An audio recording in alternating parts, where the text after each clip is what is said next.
Nick's on the committee. Right. Oh, is he not? You good to go,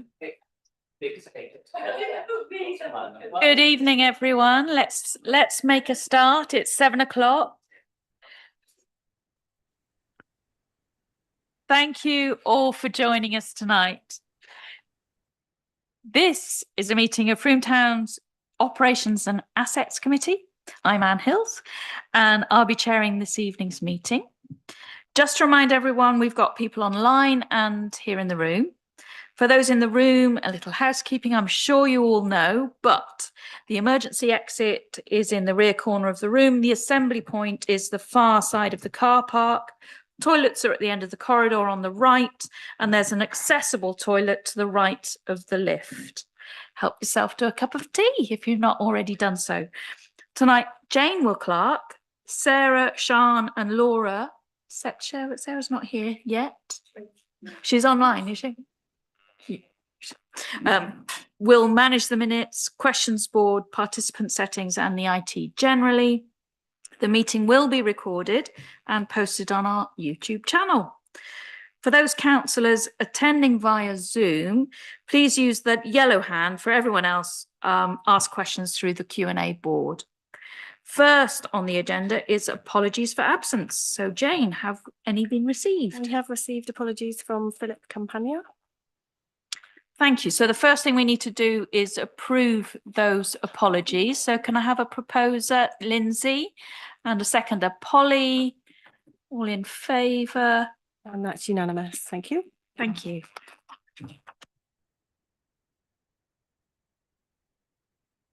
So next we need to deal with any declarations of interest. So I'm sure you've all looked through the agenda. Is there anything on there that you feel that you need to declare an interest in? No, nobody's interested in anything. And I don't therefore think we need to consider the idea of dispensations, but what we do need to do is approve the minutes of the last meeting. I didn't chair the meeting last time. Mark stepped in and did that for me. So it's ages since I've been at a operations and assets meeting. But again, I'm sure you've all read the minutes. Are there any amendments or queries to those minutes? Or can we approve them as a true record? So I have Fiona proposing that and Steve seconding it. And all those in favour? And that's unanimous. Thank you. Excellent. Thank you. Do I have to sign those now, Jane? Yes, please. So I'll sign those at the end of the meeting so that they can be taken into the record. Do we have any questions and comments from the public and councillors? Do we have anyone online? So I don't think we've got any members of the public in the meeting. Any questions from councillors that aren't already in the agenda? None of those either. So moving on, we're now going to think about our approach to project management. Unfortunately, Peter's not very well, hence Jane clerking for us. But Peter is still well enough to present this paper from his home. Thank you, Peter, and thank you for keeping your luggage to yourself. It's a pleasure. Don't want to pass it around. But sorry I can't be with you this evening, but I'll do my best to present. Laura, I wondered if you could pop the slide deck up, please.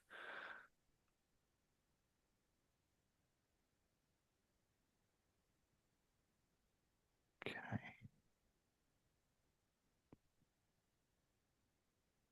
And actually could probably move. That's perfect. So as the report indicates, various best practice project management techniques are already in use by staff. And this report really has been brought forward to ensure that there is consistency in our approach. And that's implementing a key component in our improvement plan. Consistency is the way in which we'll ensure that we don't miss anything. And in particular, anything that might prove to be critical to success further down the line as a project progresses. And also it's important from the point of view of remaining compliant with the legislation that governs our work, and our improvement plan talks a lot about that, making sure that we remain compliant as an organisation, particularly at the scale that we're now operating at and the complexity that we're operating at. So typically at the start of a project, and to help develop a project plan, we convene a project scoping meeting that brings together all the stakeholders involved with the project. And there are some examples of that in the report. We also regularly utilize something called a project initiation document, or PID for short. And this is essentially the framework for the project setting. And it sets out why, the what, the how, the who, the when, and how much, and a lot more besides. And it's fair to say that there have been various iterations of the PID over time, for various different variations of that.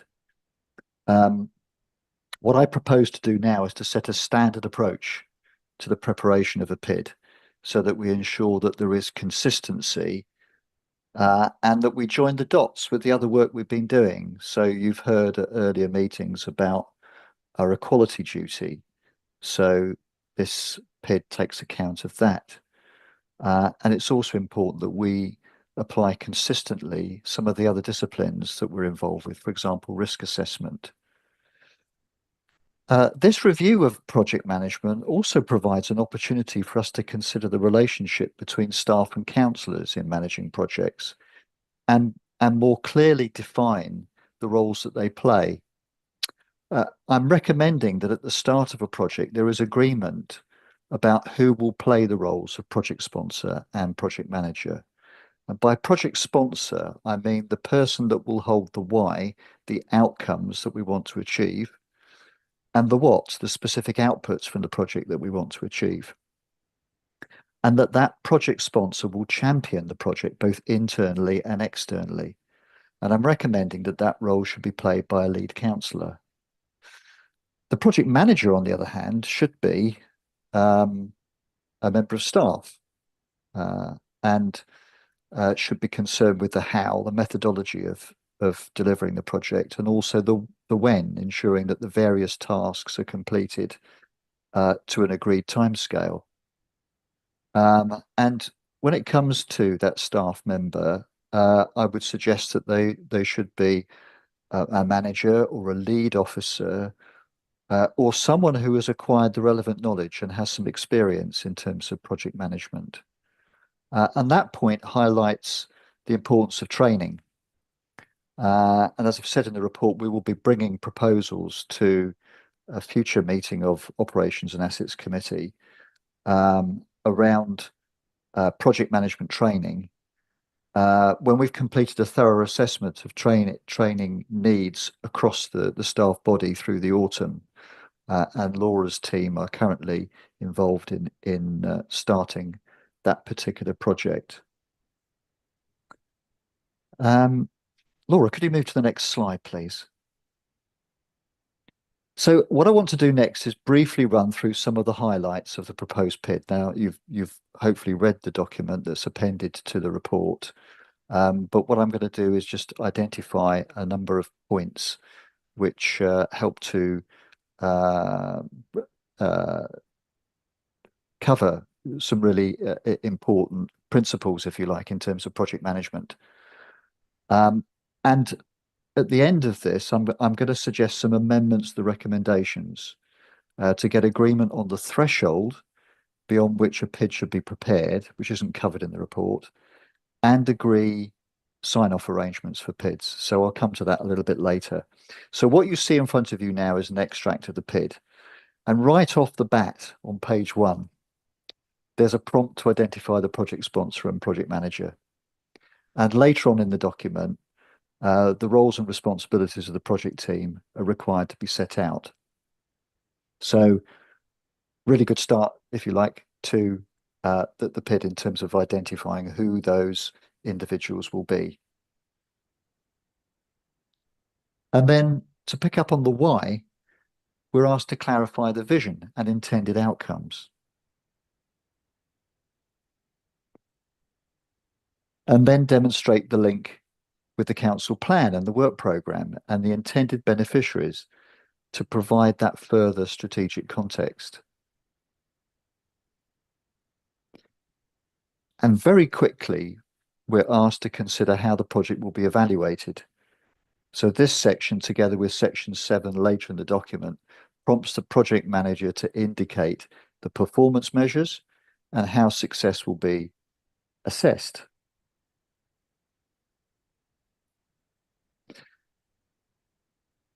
The what is the next section. So the PID requires that what is in scope and what is out of scope in the project is clearly identified. And also, what are the deliverables? When will they be completed? And who will take responsibility for them?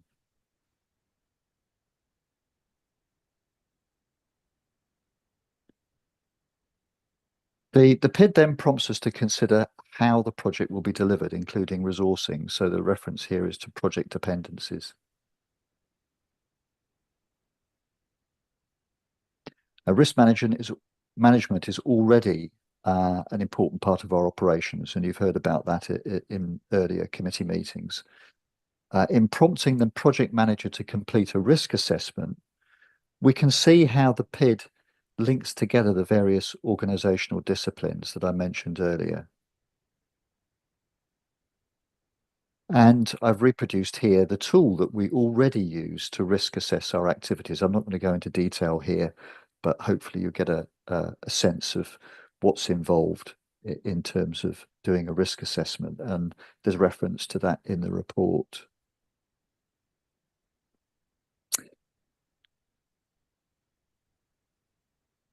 The delivery plan requires the various tasks, their owners and milestones to be set out, which can then be reproduced within a Gantt chart. And here is the next slide. Here is the template that we currently use for tracking our progress. So that brings me to the question of the sign-off of a PID, which, as you may have worked out, isn't fully addressed within the report.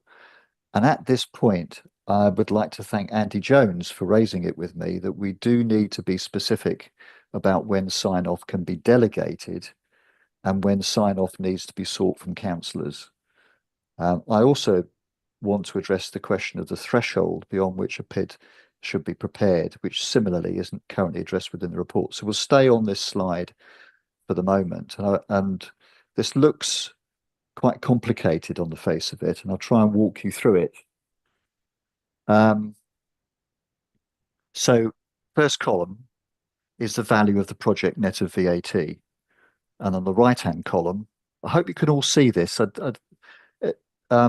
Please let me know if you can't, but I'm going to kind of walk you through it.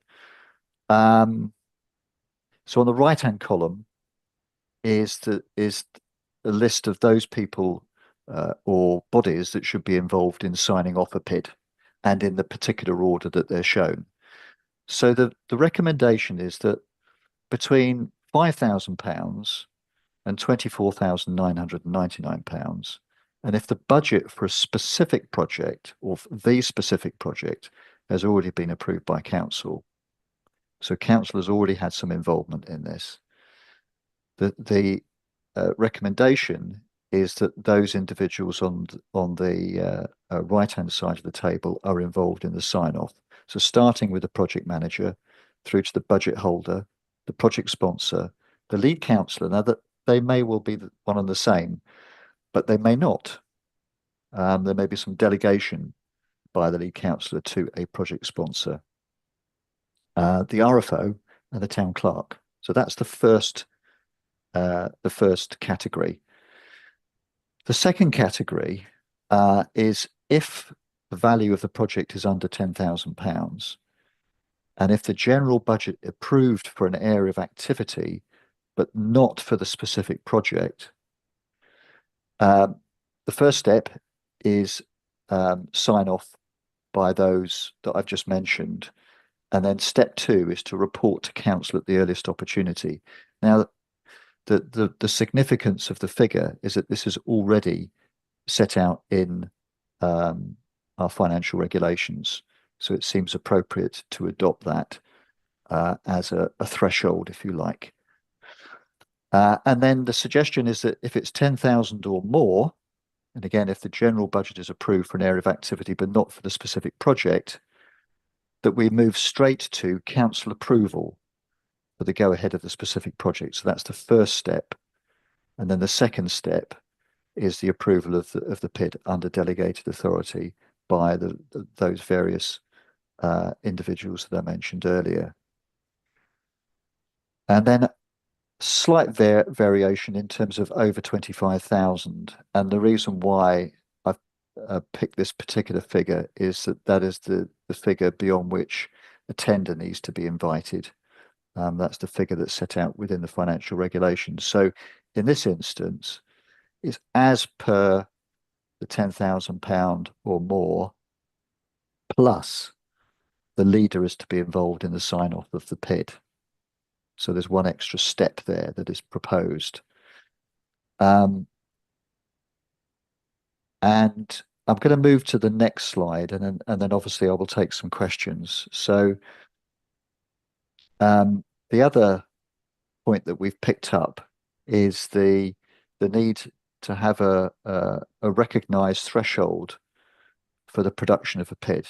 That wasn't actually covered in the report. So the suggestion is that any project with a value of 5k or more net of VAT, whether in cash or kind, so that's a recognition that in some cases the cash sum may be relatively small, but the staff input may be relatively large, and a degree of complexity as assessed by the project manager in consultation with the project sponsor, RFO and town clerk.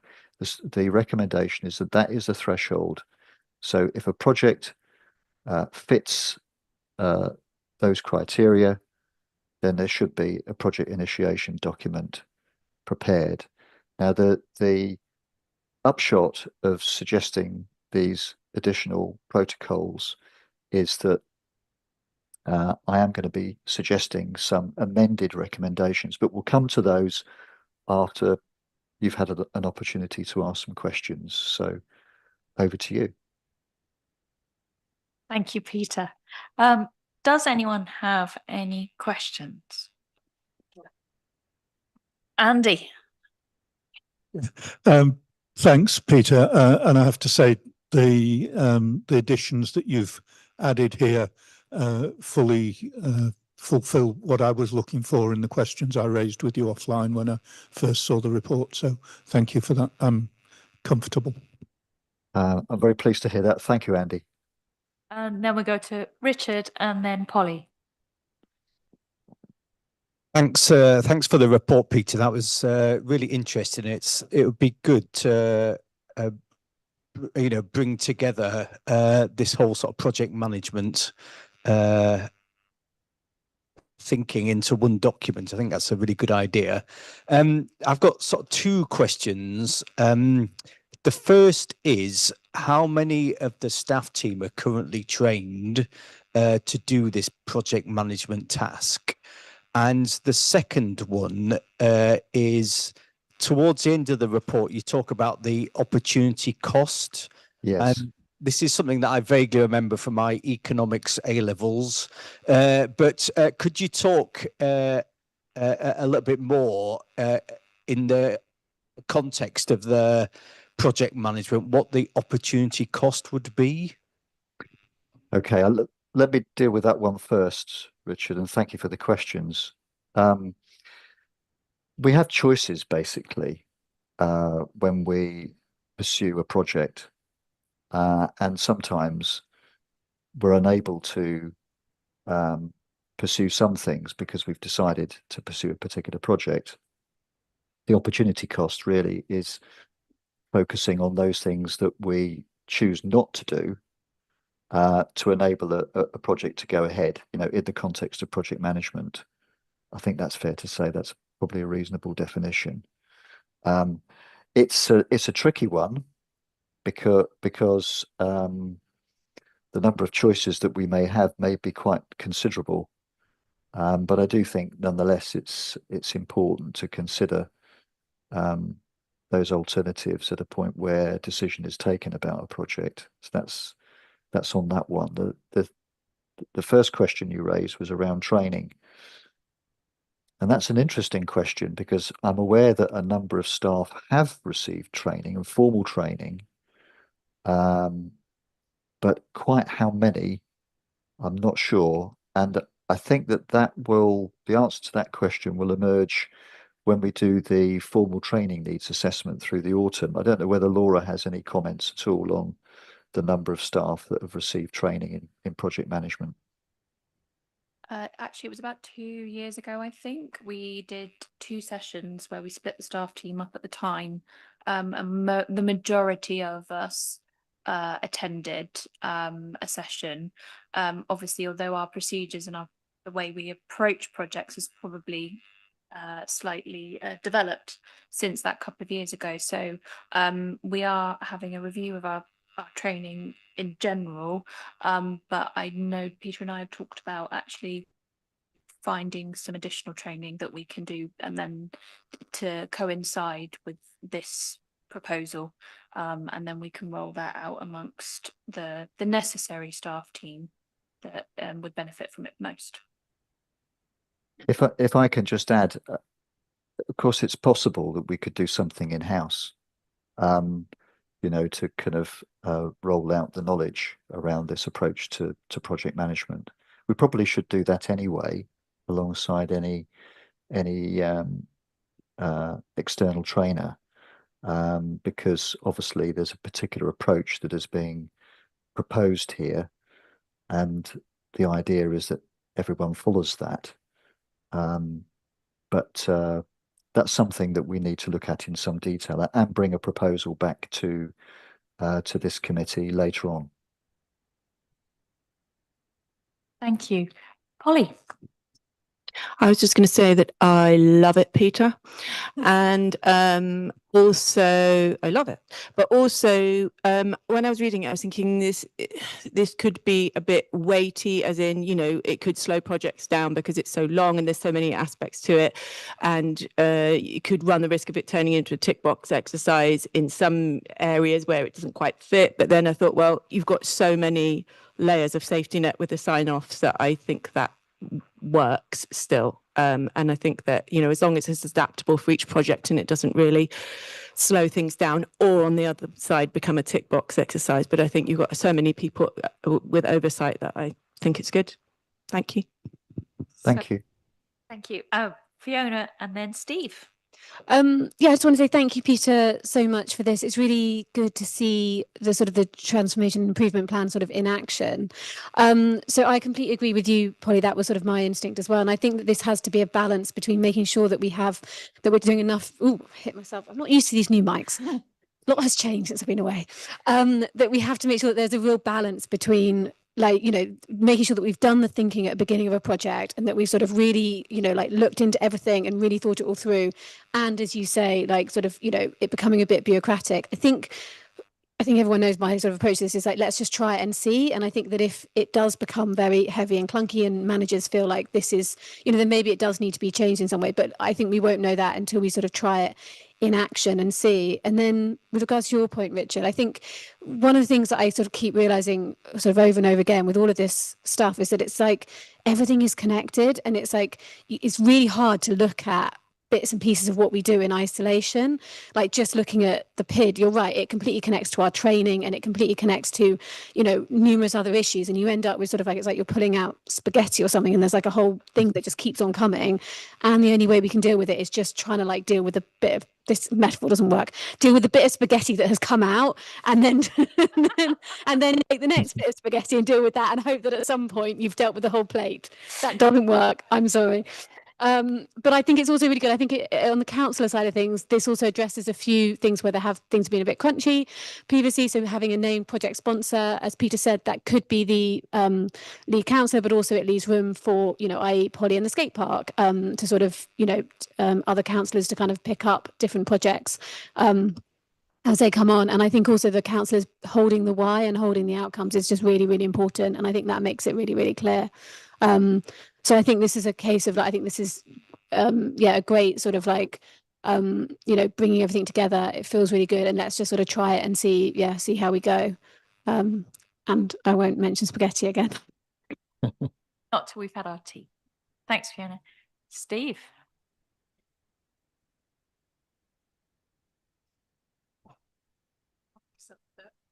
Can't turn these things on.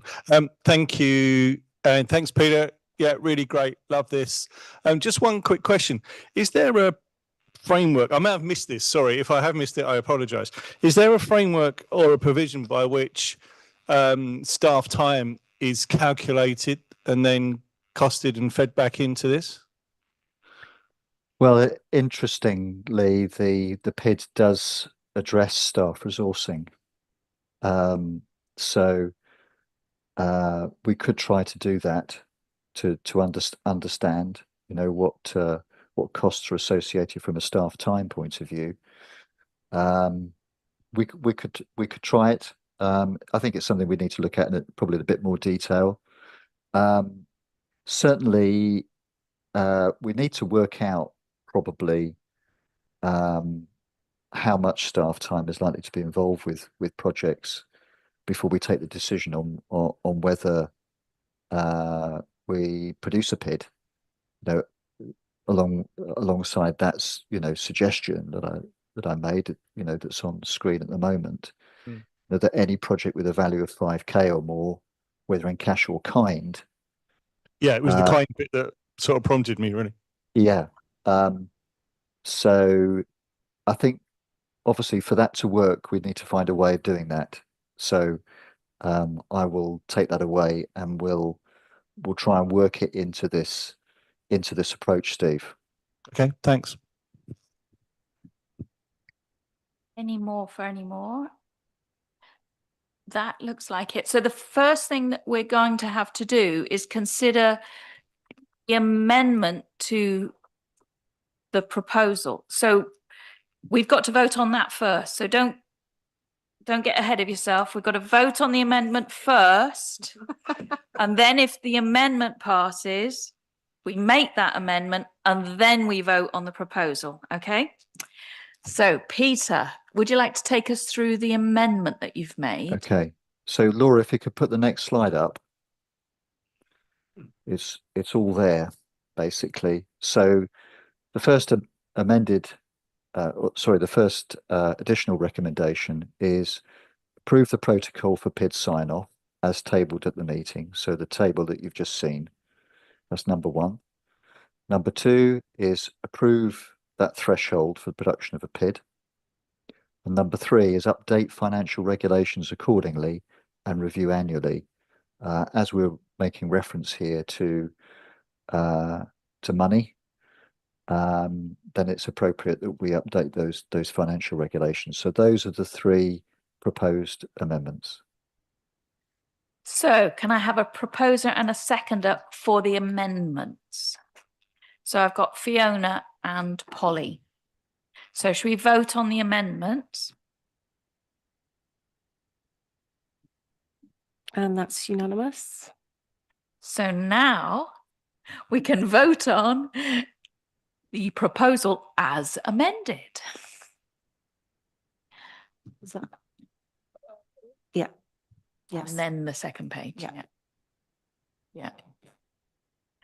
So I've got Mark Dorrington proposing, Andy Jones seconding, and can we vote on that?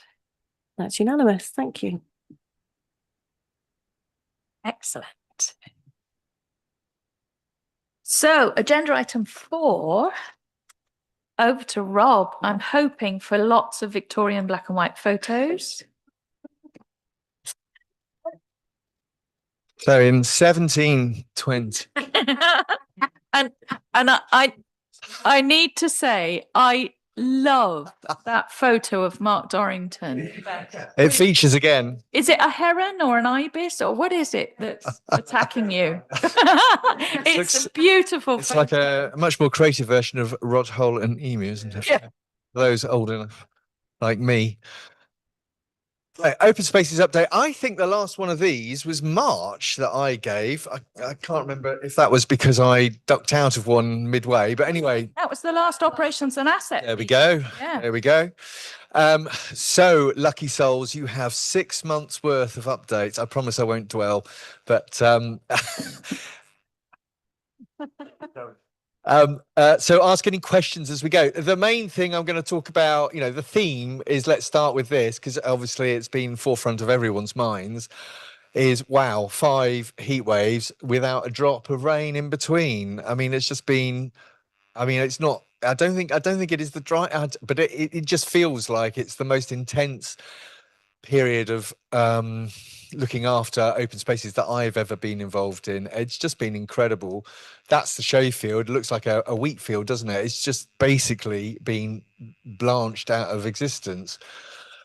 And so this has obviously had a profound effect on what we've been doing and how we've been managing things. So I just thought I'd briefly talk about that. Obviously, the grass hasn't grown, but the plants, the trees, the vegetation in the town centre, anything that's not in the ground, and even things that are, have needed watering. So we have tripled the amount of watering we do. So basically all the time that's would have gone on to cutting grass has gone on to the watering. So that's been a major undertaking. Ask questions, yeah, please. That's a good question. Is our water usage metered? Do we have any opportunity to store water? How can we alleviate this? Because I don't think this is going to be the last year that we ever face this problem. It only gets worse from here, very sadly. So it's an incredibly important question. How we so to answer the first part of your question, yes, it is metered. Although, yeah, at the depot it's slightly different, but yeah, basically it's metered.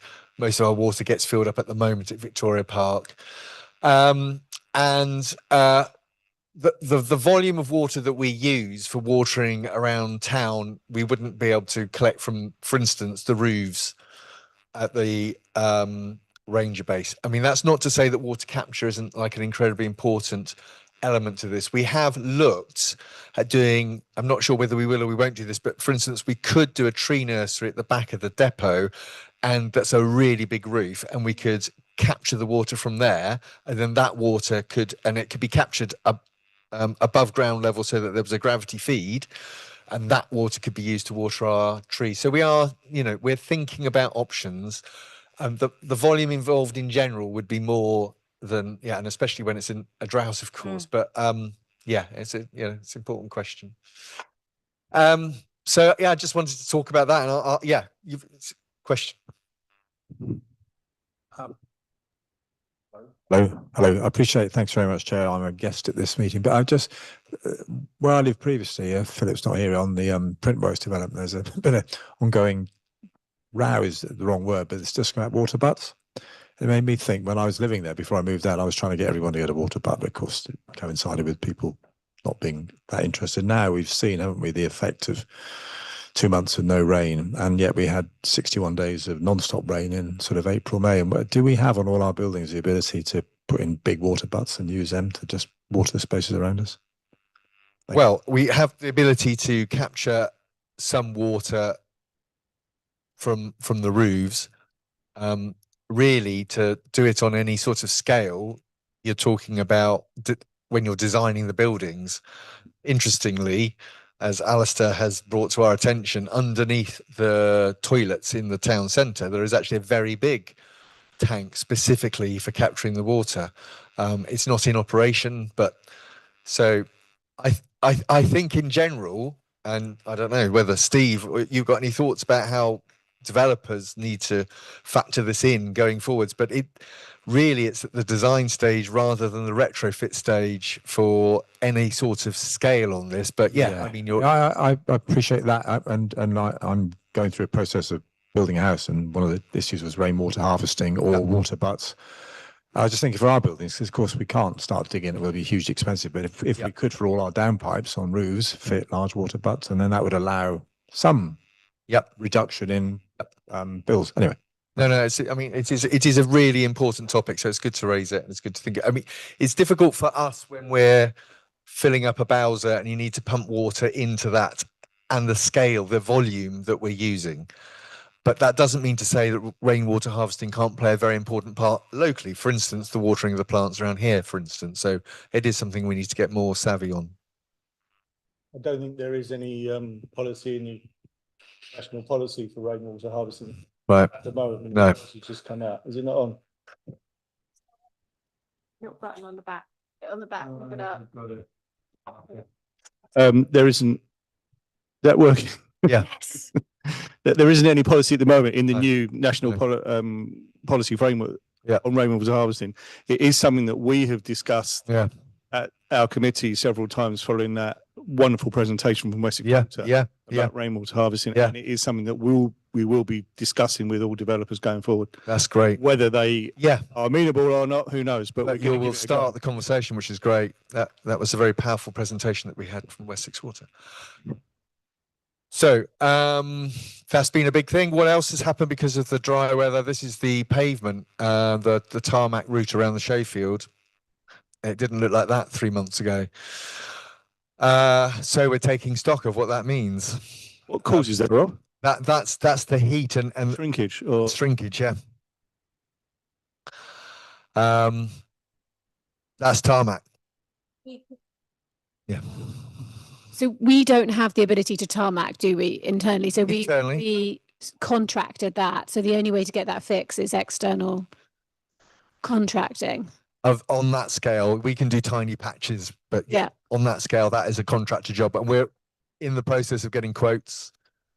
Do we, because I know that we've sort of purposely, sort of when we were looking at the 650 bits of land, we sort of purposely decided not to get tarmac because of the Yeah. scale and the cost of Yeah. thingy. How much tarmac do we have? We don't have large runs of it other than one or two places, this being one of them. Okay. Through Welsh Mill is another, although that is in shade. So we have, but I'm going to come on to another reason why that area might have to change. But in terms of tarmac of any scale, we're fortunate Yeah. in that by and large we do not, and that was specifically excluded from the devolution, as you say. Yeah. And it was a smart move, I think. So much so, yeah. So watch this space on this one. We may have to bring something back to council. Going back to what Peter was talking about, that would be a project. Can I just ask what are the implications of that tarmac shrinkage for health and safety? Well, exactly. That's exactly what we're reviewing. If it were in the level as you were walking along there were different levels, it would be a much more significant health and safety risk. However, as you're walking along there aren't changes in levels, but there are clearly it's not levels. So it's not a trip hazard in that traditional way. It's really a question of, is that crack wide enough that it could cause difficulty in mobility? Now, there's, mobility, as we all know, is not just walking. So we have to think about those things. Where they're small cracks, we're probably all right. Where they're that big, we're going to review what the impact of this is, but it may be that the recommendation is to do works. Yeah, I guess the other thing is that 3 months, 6 months from now, there's going to be buddleia growing out of all those cracks, and they're just going to get worse. The terrifying thing, of course, is as we said at the start, next summer or the summer after is only going to be worse. So What's also is they're going to get filled, the crack's going to get filled with water, then the water will freeze in the winter, and then it will expand, and then it will. that's Yeah. exactly right. Potholes. So if the most economically viable approach is probably to invest now rather than deal with the works that flow. So this is just really a heads up on, it's good to see what some of the implications are. I don't actually have, what's the next slide? I don't actually have a photo of the community woodland, but I will just tell you about the community woodland. So obviously the heat has been preying on all of, for those of us that have been closely involved, we've just been praying for rain, really. There has I think until around about early August, most of the trees, like the vast majority, 95 plus of the trees were still surviving in the community woodland. I have to say that very last heat wave pushed it too far for some of them, and there are casualties in there. But the long grass, the meadow that's grown very high, has played a huge role in keeping the heat down and the moisture in. And I would still think it's over 90% survival rates in the community woodland, which is really wonderful. And we will take stock in October, late September, early October, of how many have actually failed, and they will be replaced. So there'll be back to being 100%, as it were, in November.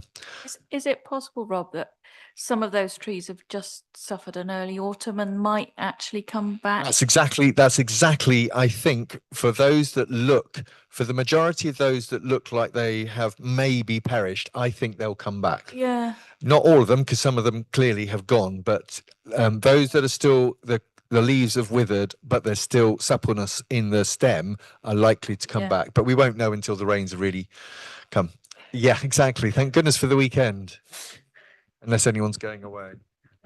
Like I am. Right, next thing is to talk about an issue that we've had several times over the summer. It's just really to let you know really what's going on, but we've had a few issues where our land has been occupied without authorization, and we've had to intervene. One of them was fly grazing in the Dippy, and it did get resolved without it having to escalate through all the processes that we've been involved with before, but it took some management, and there was a lot of public discussion about it. So that's one.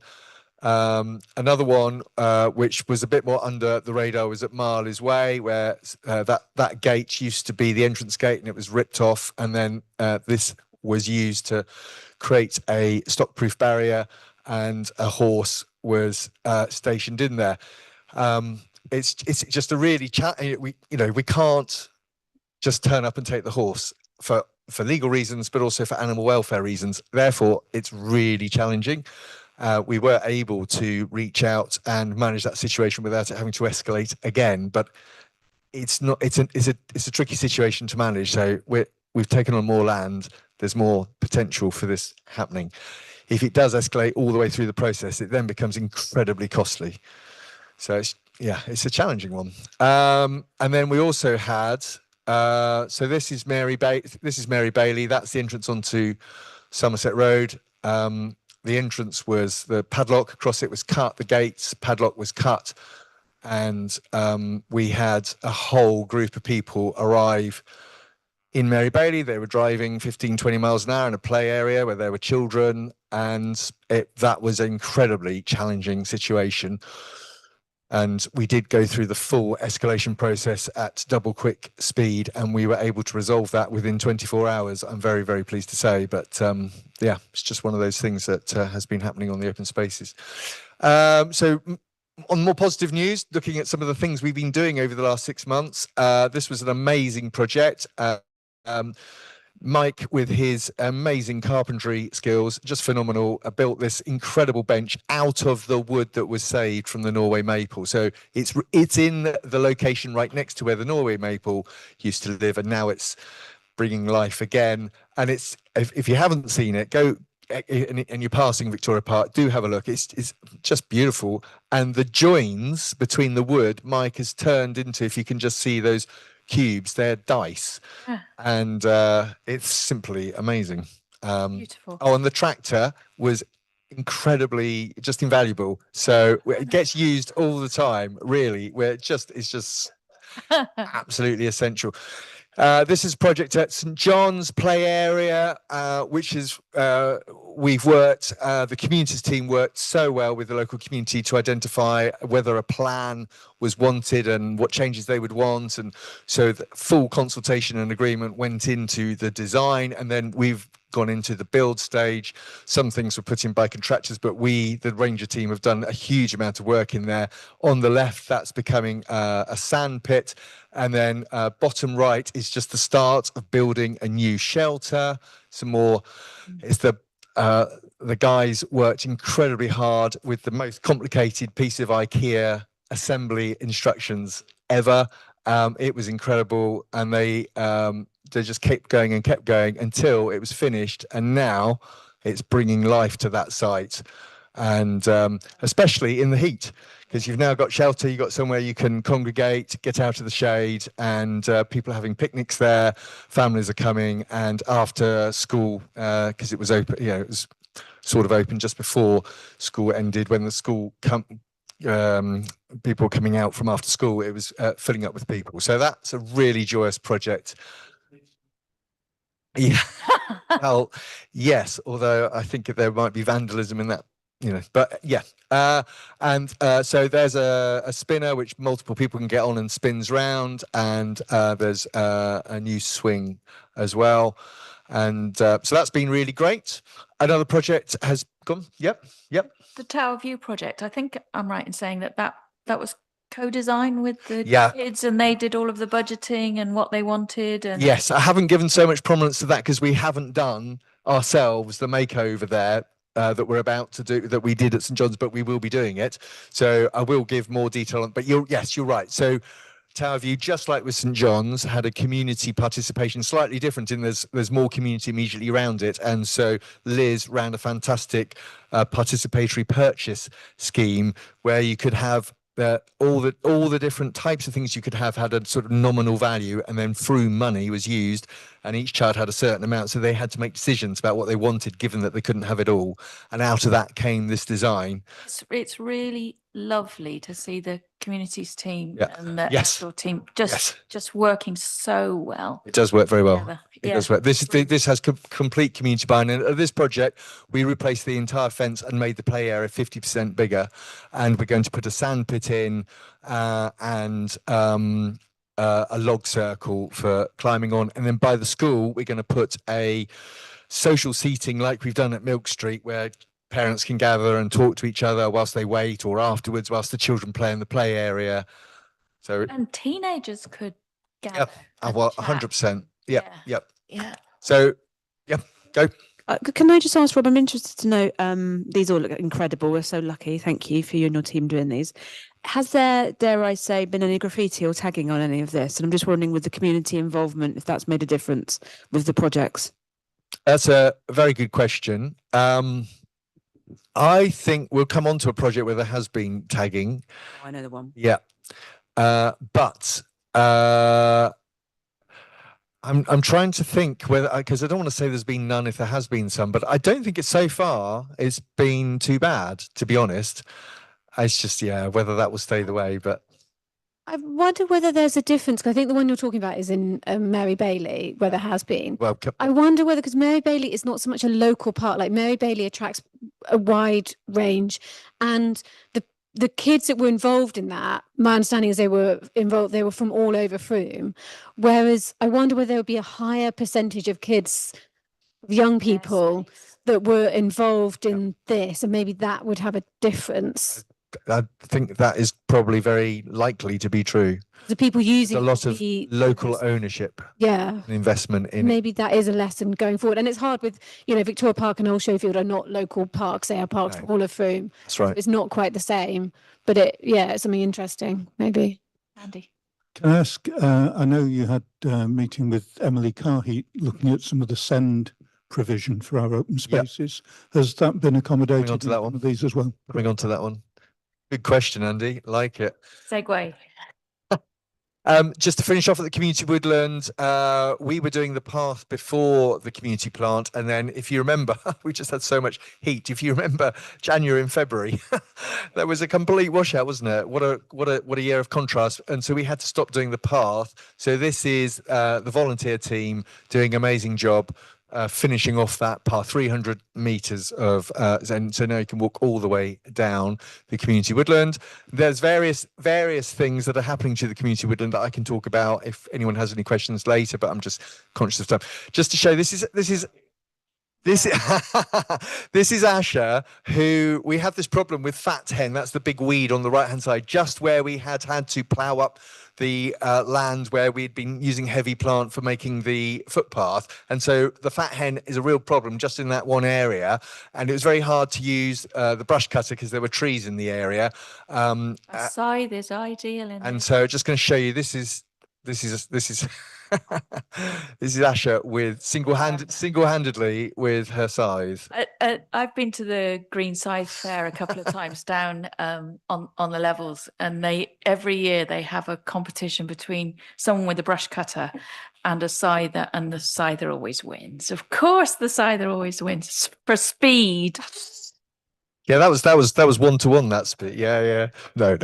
But yeah, and that was Asher that made the video as well. Mike has been helping with the new maps going in town, and he's been crafting the boards which will hold those maps. And I just point out that Discover Froome with the weird logo. He's routed that by hand. So they look amazing. Some replanting was done in Victoria Park, and some replanting was done of trees. That was a very interesting situation where, very sadly, there was vandalism and a tree was broken. And Helen worked to raise funds, and then Mark, you stepped in to help replant the tree and say thank you to the community that had raised the funds. So it was not a nice story to start with, but it ended up being a great story about community caring for their local space. So accessibility swing. So this is in Mary Bailey, and we have long wanted to do more for accessible play in probably what you would call our flagship play space, and there's very limited offer. And so we also have the amazing Changing Places facility, which is, you know, that's 6 figures investment, and it's always been an aspiration that there could be play in that space. And so Andy had contact from someone who was wanting to talk about this, that facilitated conversations that were there latently, but they weren't brought to life. Anyway, this prompted a good review of the options, and it just was the sort of the tipping point of the project really happening. It was checked with Richard and with Polly and with Mark and Andy, and we all felt this would be good investment. So that is going to be an accessibility swing. I haven't put all but basically what happens is the back goes down, it becomes a ramp, and so a wheelchair can get on, and then the back folds up. There's going to be a fence all the way around it, so that green is going to be a fence, and the reason for that is it swings very low to the ground so that it's not very high, so that the ramp is a shallow gradient so that you can get on it. And because that's going to be very heavy, swinging close to the ground, you wouldn't want it to be open access because there are risks of accident happening. So there's going to be a gate all the way around with a radar key. Obviously people can get in, but we've put the gate and the fence to say there's safety concerns. If someone does go in, then, you know, we have covered ourselves from that point of view. We wouldn't want the fence to be there otherwise. But anyway, it's going in. There was a 6 or 7 week lead time. That's coming up. It's going to be installed, you know, within a few weeks, I think. So is that that's a mock-up. Oh, I thought I was looking. Wow, that's a good mock-up. I guess I understand the rationale, but I guess what's difficult is that it does mean that it's very isolating, like it's a very sort of separate play experience for kids with, you know, with accessible needs. And I do understand what you mean about the low to the ground. Do you mean because of the means fence? Do you mean because of the fence or the location? No, I just mean that for a kid who has to go onto a separate swing in a separate play area from their friends, it just feels a bit sort of. I mean, I totally get what you're saying. And the other piece of accessible play that has never worked since I've been here is a roundabout as you first go in at the lower entrance, which we're looking to get replaced as well. And we want to station that near the accessible swing. So there's two things together. And this is right next to, admittedly, it's the younger person's play, but there's a whole line of play and it's just a continuation of that line. So it's not like the other option could have been that we did it right down by Park Road. And that would have felt very, like you just said, because it would have been away from everything else. Whereas this will be a continuation and it's right next to the facilities, and we consulted with the community and they thought it was a good idea. So ultimately we thought that would be The people who will use it think it's a good idea, then that's, Yeah, certainly, I'm really pleased to see this move forward. Thanks, Rob. And when we're ready to commission it, I'd love to arrange for my contact to come up for for sure, etc. Yeah, we'll make that happen. And so so there is a possibility of doing this roundabout, but we'll save that until the next financial year. But that would be a lovely thing to do. We've put the hammocks up by the cafe. They've been so popular. People use those all the time. They're sort of relaxing, sort of cafe infrastructure sort of play, but they're just so popular. So that's been a big success. The tree carving, this was a sweet chestnut tree that very, very sadly just died over the winter period. So come April, it was dead. There was no like, what can we do to save it? It just, that was the cards we were dealt by nature. It was just not. So we commissioned the same person that had carved the bench, and he's carved this just incredible fairy tale tower. And this dot work here, this thing here, you can put a ball in, and then this is a marble run this way, and this is a marble run this way, and so it goes two different ways. You don't know which way it's going to come out, and that little hole there is where it comes out. And it's got hedgehog guards and all the rest of it, and there's a red kite and a buzzard at the top. Just incredible. And the reaction on social media has been, just fantastic. So it's great. Thank you, Mark, for opening. That was just, that's hot off the press from last week. Not even last week. Some more great things that have happened in Mary Bailey Vic Park. And this was the Sunflower Project. Sorry.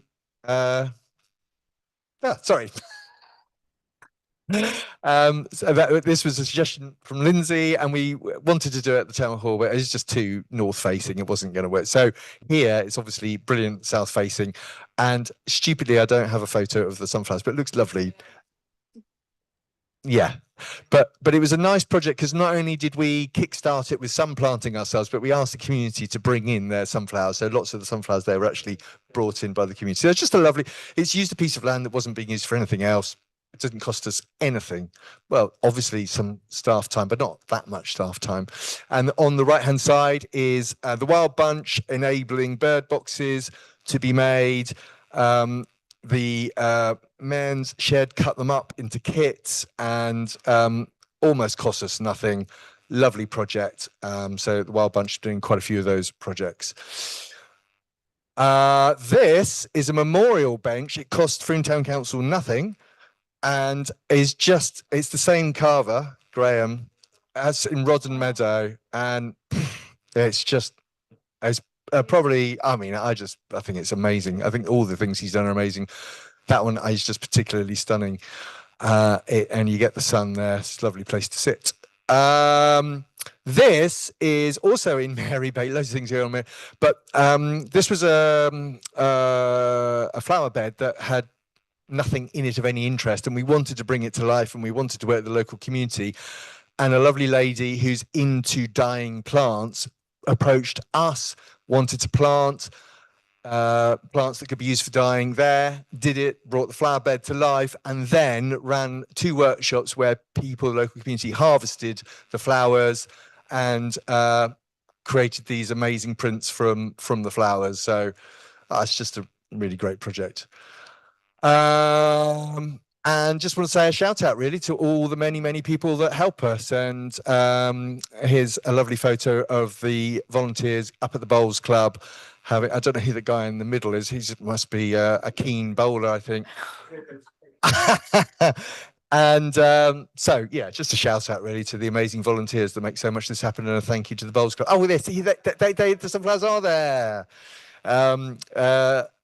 So we applied for and got the Green Flag Award. And if anything is a recognition of so much good work by the whole community, it's the Green Flag Award. So it's a shout out to everybody. Joe and I did go up to London, and we were presented with the Green Flag Award. So we got some nice cake and a Excellent. trip Is- out. Do you have to reapply? every Yes, year? we've got a flag. We must get it up actually before 2026, 27 runs out, because it's dated. You only have it for a year, so you have to be reassessed. The reassessment process is less rigorous, but it is a process. And we can, if we want to, apply for other places if we want to. So we could put the Showfield in. I'm sure that would get it if we did that. Anyway, there we go. The co-design project. This was an amazing project where it originally started by Nikki Cox and then picked up by Melody in terms of working with the local younger people. A group was selected of people that were keen to help us, and they did an awful lot of work considering materials, play options, the site, how the site was used, the water, the drainage, the sun. And after an awful lot of work considering what you could do, they came up with a plan. It was reviewed. We had a meeting here where we took stock of it and we agreed the plan, and then they delivered it. And if I tell you that a bearing for a swing in the big swing in Mary Bailey, that costs £5,000. This we got for £15,000. It's just incredible. When we originally selected the team, the amazing Woodland Folk, Super Roots and Neighbourhood Toolbox collective that did the work, they're people that were competing to help us. One of the examples they showed was a big seat that you could do for your £15,000. So compared to that, and they got wood donated from Longleat, stone donated by the quarries, the telehandler that brought them in did it free of charge, etc., etc. Everybody went the extra mile, and the children absolutely loved that net and the whole structure. But jumping onto the net, it's brought a space that had very little of interest to life, and I think it's incredible. Sadly, this is the area that has had some graffiti on it. We've had to work at that. I mean, it's one of those things. Skate park. We will be taking a paper to council.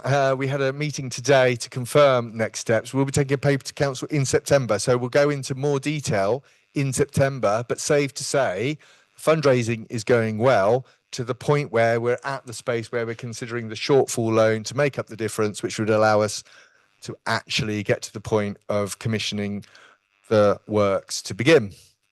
So we're poised. There'll be more on this. Watch this space in the council meeting, but a lot of work's been happening there and making good progress. Just something in the background. This is the Highways Depot where lots of our equipment is based now. It's been absolutely invaluable, and we had to do some more works on the roof and the rainwater guttering, which is where this is where we might actually think about capturing it, because it's a big roof. We could also put solar panels on the roof, but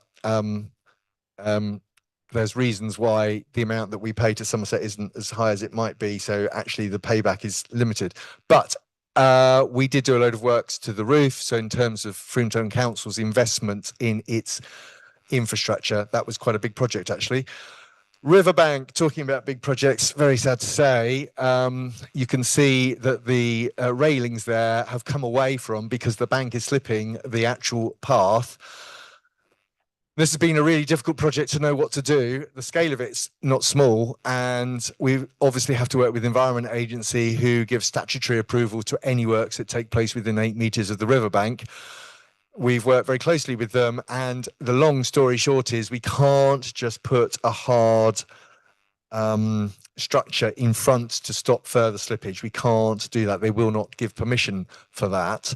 I'll be taking this again to council, so there'll be a full chance to get into the meat of this then. But we've just had today, actually, the options appraisal come through for the quote for the various options, only one of which would get statutory approval anyway. But in terms of comparing the difference in cost, we've just had that through today. So a project will be coming to council, and I'm afraid it's not going to be a small one. It's going to need a PID. It certainly is. Rob. Yeah. Looking at that photo, so Yes. they won't allow us to put anything hard on the left-hand side of Riverbank, but on the right-hand side of Riverbank, that looks like loads of concrete and metal railings to me. They have hard engineered that side, but we aren't allowed to hard engineer this side. Any reason? Well, they would say that this was not about bank stabilization. The reason, the justification, and therefore the different approval process, the justification for that was it was a boat launch. It is it is a boat launch, which enables them to do the vital works of doing the flood management in the middle of town. And if they didn't do those vital works, Frome itself could flood and the weir could fail. And so for them, they only had a number of projects that they did, and this was one of the ones they prioritized. They would say this was absolutely critical to the management of flood defences. I mean, it's quite obvious to me that since they put that hard standing in, it's changed the river current such that it's eroded our bank. It's a very pertinent point, Andy. And different people have different takes on that. The Environment Agency would categorically say that isn't the case, but that doesn't mean that isn't the case. And we could undertake modelling, but because the Environment Agency are categorical, I would have to not only undertake the modelling, we'd have to probably take them to court, and it's just going to be too much work. So I'm afraid, watch this space. So a couple of things have come up this evening which are going to involve cash. So watch this space, I'm afraid. I can talk more about it, but as it's coming to council, that will be the time. We've done some amazing partnership projects. Actually, I think it was the last assets and what are we? Operations and assets meeting, where we talked about could we work with the community, or at least we reviewed it after the meeting, but was there a way of doing more to collect litter from the bottom of the riverbank? We approached the Canoe Club and they were only too happy to work with us. And so now on a periodic basis, they go out along between the two bridges, between Jensen Button and the bridge from the library, and collect the litter from the base. And then they hand the litter to us and we dispose of it. And it's lovely partnership working. We approached them. They welcomed the opportunity to help us with open arms. Bottom left is the start of a journey to set up the River Catchment Partnership for Frome. There used to be a partnership to help. It's such a complicated area, the river and the river quality, involving stakeholders and landowners and regulatory bodies and farming practices and all the rest of it. And the only real way to tackle river quality is to get the groups together, including the statutory body and the utility companies together. And so we started that journey of resetting up the River Catchment Partnership meeting. It's obviously something that goes well beyond Frome, so it's not us that are leading it, but we are doing everything we can to help enable that to happen. And that was a meeting that happened here not very long ago, and so that's moving forwards. And lastly, really lovely project on the right. This is Community Payback. This is working with the legal Unpaid work order. Sorry? An unpaid work order. An unpaid work order. Thank you very much. People who have instead of a prison custodial, that's the word I was searching for. Yes. No, community order. Instead, there's the opportunity to do community work, and they approached us. The Community Payback Scheme approached us. Was there somewhere where we could work together to enable them to do works on FTC land? And we've enabled this to happen. It's just started. They come once a week. They use the Elliott Building for their welfare, and they get asked to do lots of things that are not very rewarding. They can't see the fruits of their labour. They have gone full bore on this, and we're seeing great results within weeks. I think it's one of those win-win situations. So we're delighted. We're really delighted with that. Rob, can I just ask about the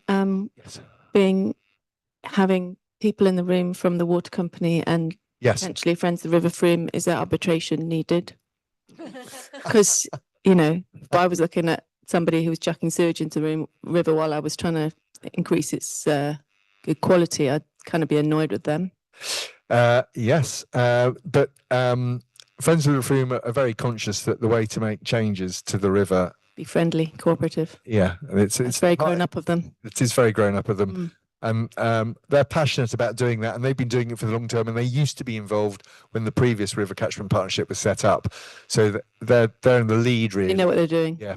They Okay, do. cool. Great partners to work with. The Nature Recovery Plan. This has been drafted. Joe Morris has done a fantastic job, and we've drafted really quite a thorough, comprehensive report detailing the national, the international, the national, the regional, and the local picture, and the situation within Frome itself in terms of species and connectivity to surrounding areas, and that, and out of that, possible actions, a great long list of things we can do as a community together if we all work together to make a difference. Can I just say how great that is? Oh, no, okay, then I wasn't. Okay. The draft of that, I just thought it was absolutely brilliant, and hats off to you and to Joe for producing that. Like, it pulls together so many different threads that we've spoken about. You know, we sort of emphasised the river in our latest strategy, so it's lots about the river, but then also sort of wildlife corridors and our own open spaces and others and wildlife. And it's really amazing to see such a comprehensive piece of work that sort of really does pull all those different threads together. And I just thought it was absolutely brilliant. I was Thank like, you. and it was well written. I was gripped reading it. Thank you. It was like, this is really good. That's lovely to hear. Thank you. Rob, has Sue from Selwood Parish been in? We met today. Yeah. Is they looking to do something similar? Aren't They they're doing something similar. They are very keen, following on from the journey we're taking. They're very keen to do something quite similar. Obviously, it's much harder when you'd have so few people in your team, as it were. But they're very keen to pick up the baton and for their corridor to dovetail with our corridor, so there's joined up working. Yeah, it'd be great to sort of talk to other parishes as well, wouldn't it? Absolutely. I'll talk to you afterwards about that. Okay. The draft was written, lots of stakeholder, so many different organisations we approached and gave us really good constructive feedback. That's all gone into the report. That's now on My Frome, and it's open for public consultation. Once we've got that consultation back, we'll do the final amend of the report, and it will come to council in October.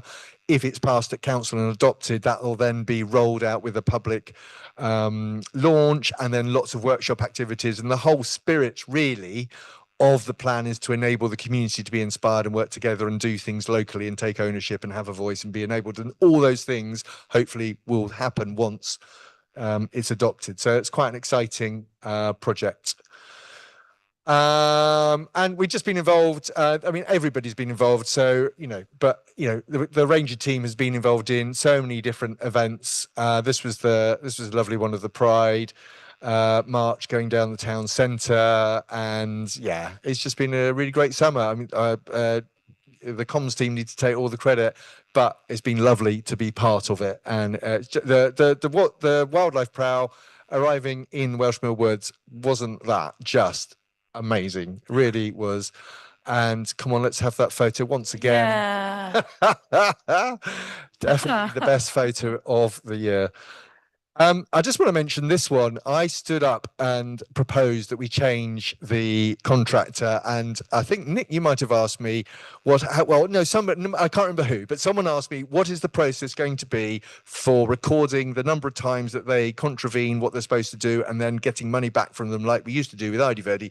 And I said, I don't think we're going to have to do that very often. And I thought, what have I let myself in for? We've not had one complaint. They have done such an amazing job, and it goes under the radar, really, except it doesn't. Some people walk across the park to thank Busy Bees for doing such a great job. And I think Busy Bees, Mark and I met them to review after 3 months. And Mark, I don't know if you have any observations, but they're doing a good job, aren't they? Yeah, yeah. Bins numbered with the do they all have Frome Town Council as well? Every single bin has Frome Town Council and a number. And sometimes people say the bin on Weymouth Road next to the park, why aren't you emptying that one? Or down in Henley Way, why aren't you emptying and they're not ours? And you can show that because they don't have a label. So I have, as someone who spends a lot of time on the Facebook comments around all sorts of things, Yeah. but quite often bins, it's helpful actually to know that that's isn't it? Yeah. reason to be able to say, look, if it's got a number on it, it says Frome Town We Council, always- because if it's not, it's Somerset. We always thought this might be the start of a debate because the contrast would be strong, and it's proving so. Anyway, that's been great. I'm just going to finish with because the last was before this, so this is since the last one. But we did we did April 1st. We did a that we're doing solar powered power tools, and this went out on social media, and some of the guys made some of these helmets. That was quite fun. And I'll leave you with this is from this week's Frome Times, and just to say, look at that. Nearly 600,000 views. So Frome Town has gone viral. Frome Range has gone viral, and it's thanks to Laura, who had a kingfisher perch on her fingers, and it stayed there for 10 minutes. So an amazing experience. And she did an interview with BBC Live, and that went viral. On my finger, so I was just watering the flowers with a bird on my finger with a kingfisher. Notoriously quite elusive, so yeah, they don't tend to do this. They're very just stick to the river. I don't know why it flew out into the town itself. That was quite out of character. Anyway, there's more. If you go onto Instagram, you can find the reel. But she did a lovely interview, and she's raised the profile of Frome Town Rangers. So well done to her. So there we go. That's it. Any questions?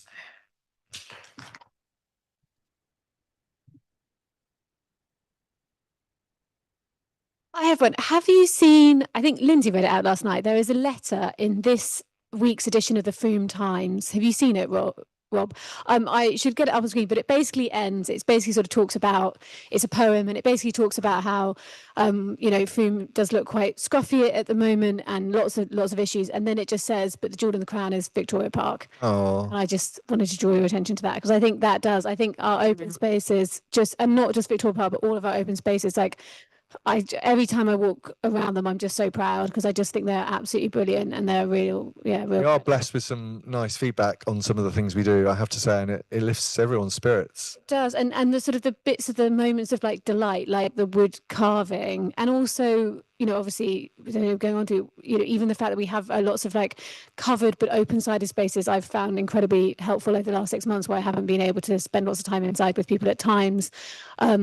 Sort of Roundhouse is very where I live, and so I've been spending lots of time there, seeing Fen sitting under there when back, in February, March, when it was pouring down with rain, and it's just, there is something for everyone in our open space. And I just think they're just brilliant. Thank you, Fiona. Yeah, they're looking great. So glad I don't have to do a presentation after Rob. Sorry, Laura.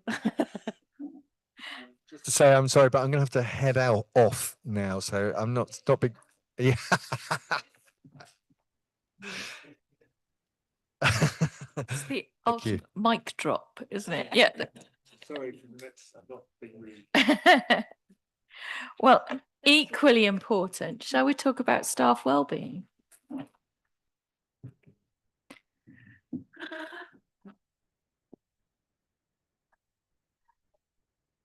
So I've drawn the short straw to follow that amazing amount of work, but so as the well-being of our residents is important, the well-being of our staff is important. So I am obviously going to do my usual any questions, but I just wanted to say that this particular project, ever since I've got involved in HR in Frome Town Council, has been really something I wanted to get to the bottom of. I think it's really important. Happy staff, productive, really helpful, really brilliant staff. So it's also a direction of travel that both Sian and I want to head in, with Sarah's help as well, to make sure that what is implemented in the staff body is something that is what the staff want and meets their requirements and meets their needs, rather than us going, oh, I think it'd be great to do this and it'd be great to do that. So hence the consultation that we're going to, or a survey that we're going to put out with staff very, very shortly, to get their feedback and their comments on what's important to them and what would be helpful to them. So that's kind of the basis of this project, and it was identified obviously in the improvement plan, which was agreed back in February. So we're excited to get it out there and get it started and see what comes back from it. So we will report back. Any questions or comments? I think I was reading something today about investing in human capital, And one could say that our most valuable asset at Freetown Council is our staff body. And having a happy and productive and well workforce really is an asset. Yeah, absolutely. I totally agree. And lots of research I've read says the same. So it's hopefully there'll be little budgetary investment, but I think listening to staff, enabling them to have a voice is really important, and just that in itself can be really motivating and helpful. So like I say, definitely a direction of travel that we want to head in. So just the beginning. But I had some recommendations, so I'll just pop them on screen if you're happy with those.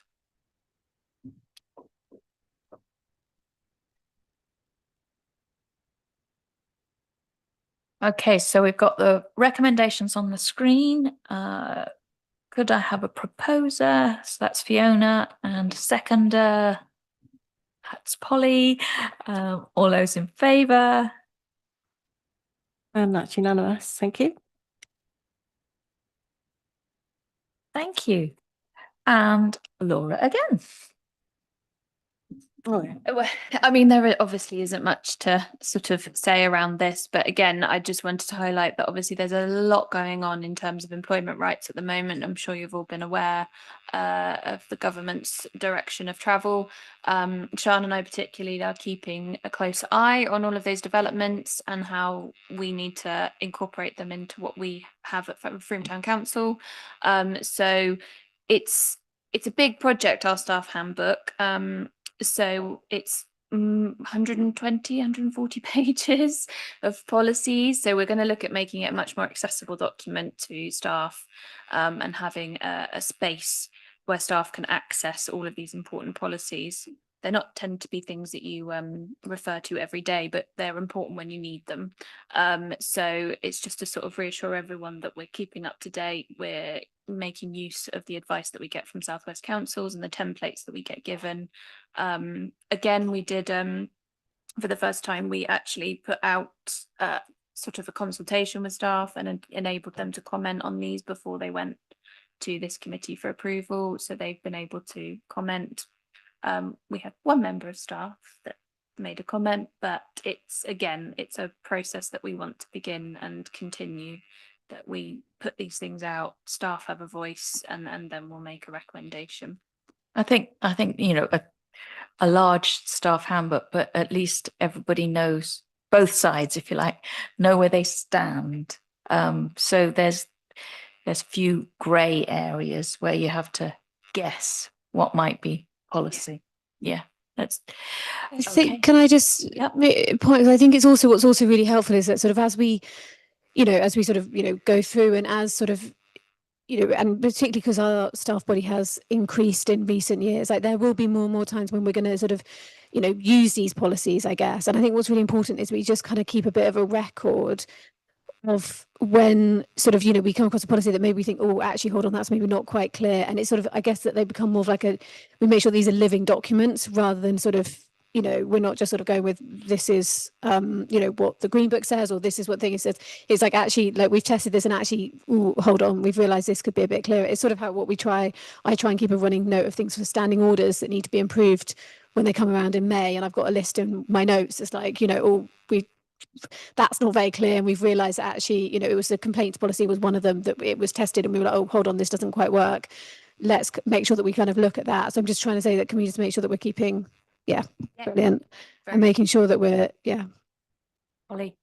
I think to make it really accessible for staff who are really busy and they've got so much to do in their general day-to-day, this is just the searchability of something. It's so hard to do that well if you don't have good software that can find it, that find what you're looking for. But I mean, I don't know how you do this internally, but that would be the key thing for me. Yeah.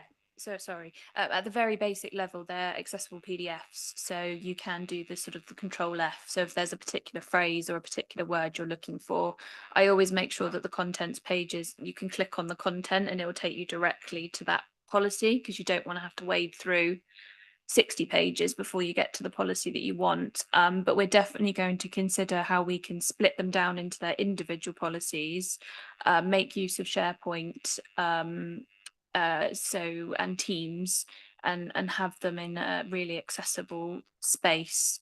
So that's a bit of a project for us to get heads around. And if you're searching that, it's not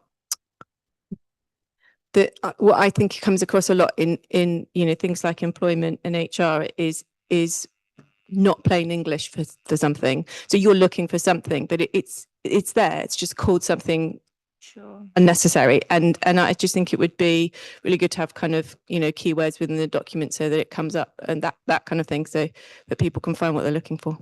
Take it away. Have a look.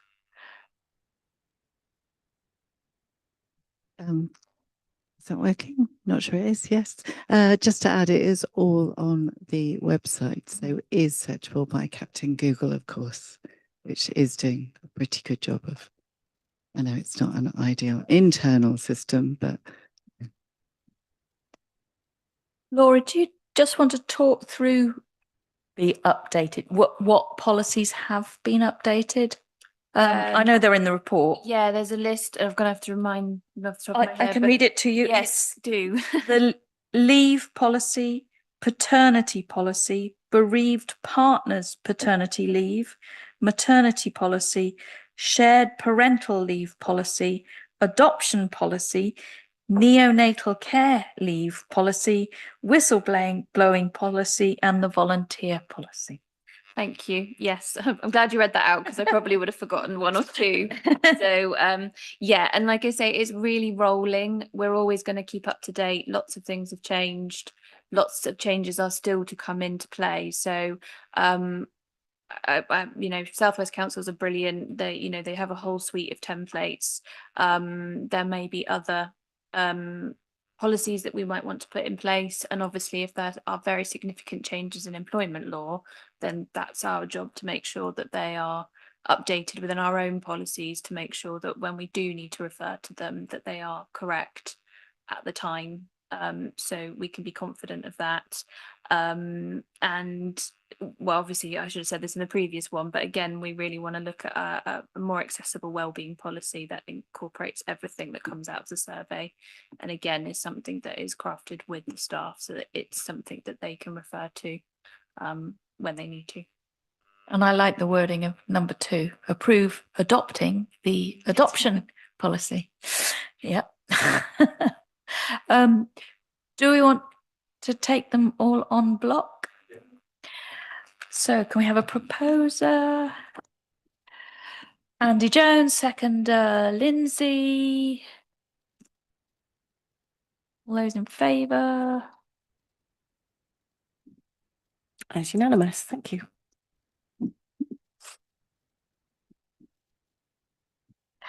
And now to Sarah.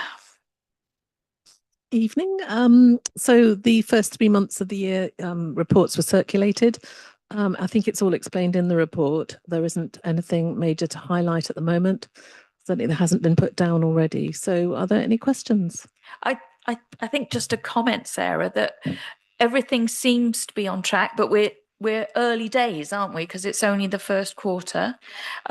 Always there are things that come up in that we haven't budgeted for. For example, the artwork on the junction boxes.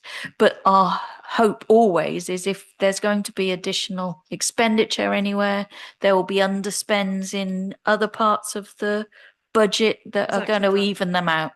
So it looks like we're on track, but we can rely on you to highlight something if we appear to be going off track. You definitely can. And half my life is spent with the man who's just left the room trying to rein him in. But I can say that because he's not here. Good old set to today. He does have what the riverbank is coming up, and that will be coming out of general reserve if you agree for it to be done. And there may be some other larger expenditure. So for the first year, I'm feeling nervous that. I think it is. On one. Yes. Yeah. Oh, it is quite quiet, isn't it? Did you hear all that? Probably only Peter online. The expense of the riverbank, other expenditure, First year, I'm nervous about the general reserves actually being dipped into to an extent, but it depends how we plan the works that are needed. They're also significantly higher than they have been, though. So I think that, you know, the minimum prudent return, 678,000. Like, I think that obviously, you know, we need to keep them at a level and not dip too low. But I think it's also good to know that we do have that buffer that we haven't had Agreed. previously. Yeah. And I think part of needing to have that buffer was also us recognizing there are going to be more bigger expenses, unplanned expenses coming up as we have taken on so much extra, so much more land and responsibilities from devolution. So I think it's actually a sign of, I like to think it's actually a sign of that our planning has worked to a certain extent. I have to actually say, if you look at the finances for open spaces, they are still well within budget, and it's the rangers that do the work, and they're really trying to limit what they spend. But when a big spend comes in, it's unavoidable. And I think in the early days of us having taken on all of this land, like you know, the riverbank or the tarmac or whatever, things only come to light when they come to light, and you can't plan for tarmac cracking. Who knew? No, that's a big one. Yeah. Actually. I think we can going forward, though. I think that's the thing, is I think now recognizing that, yeah, the heat has that kind of impact, we probably do need to look at, you know, making sure there is a budget line for tarmac repairs or something going forward. Or alternatives, if Yeah. Rob can come up with them. Yeah, or we get rid of tarmac and put something else down. Yeah, I do. Yeah, it might be more expensive in the initially, but then not need so much repair. We don't need to take a decision or vote, or I think it is it for approval? Yeah. Oh, sorry, Richard. Beg your pardon.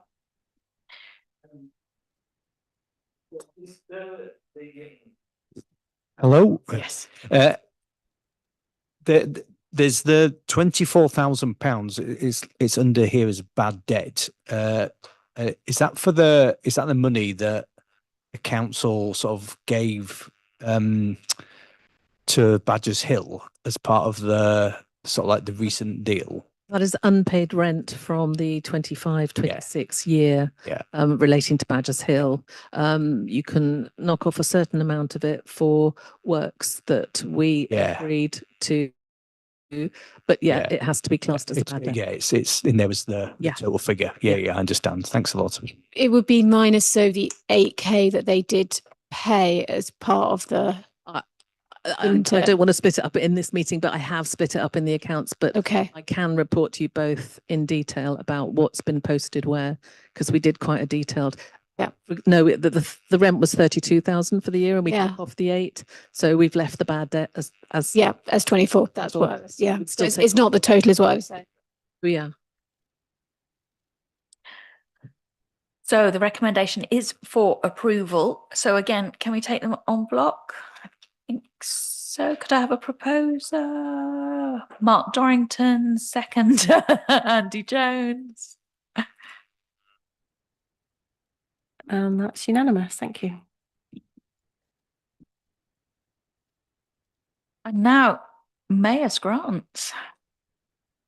Exciting stuff, and Rob isn't here to hear me outdo him. No, so thanks. This is an overview of where we are with the small grants, the Mayor's grants, since the 1st of April. The report was quite sort of self-explanatory. Is there anybody that's got any questions? No. And that one's for information, so we don't have to vote on that one. And then finally, we have a verbal update on the town hall envelope. Test. Great. So project from Town Hall Envelope Project, we're naming this. Give you a background. So building condition and maintenance report commissioned and carried out in July 2024, refreshed in March 2026 due to the time passing. That report categorizes works by time as well as RAG. So RAG, red, amber, green priorities. The Town Hall Envelope Project covers the external items, so the envelope of the building, identified as priority 1 refurbishments. So stonework, rainwater handling, external woodwork, soffits, fascias, boundary walls, etc. Next slide. So a brief was written, put out to tender. We had 34 expressions of interest on the tender. Yeah, 9 tenders received out of that. With the help of Andy, Steve and Rachel, we've scored the tenders and preferred contractor has been selected. Next steps on the project, we're currently drafting the contracts. They need to be agreed and signed once drafted, and the timelines for the project to be agreed. We're looking at an 8-week project, subject to weather, and to be completed by Christmas. Any questions?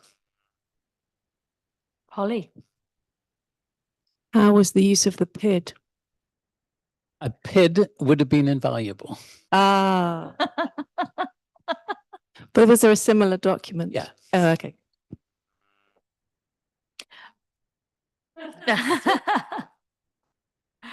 Thank you very much, Alistair.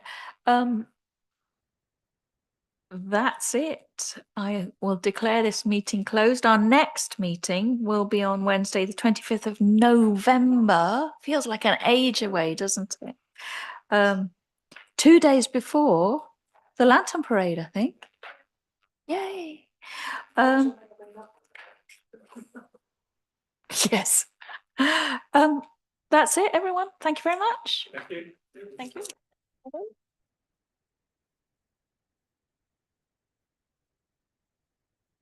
Minutes.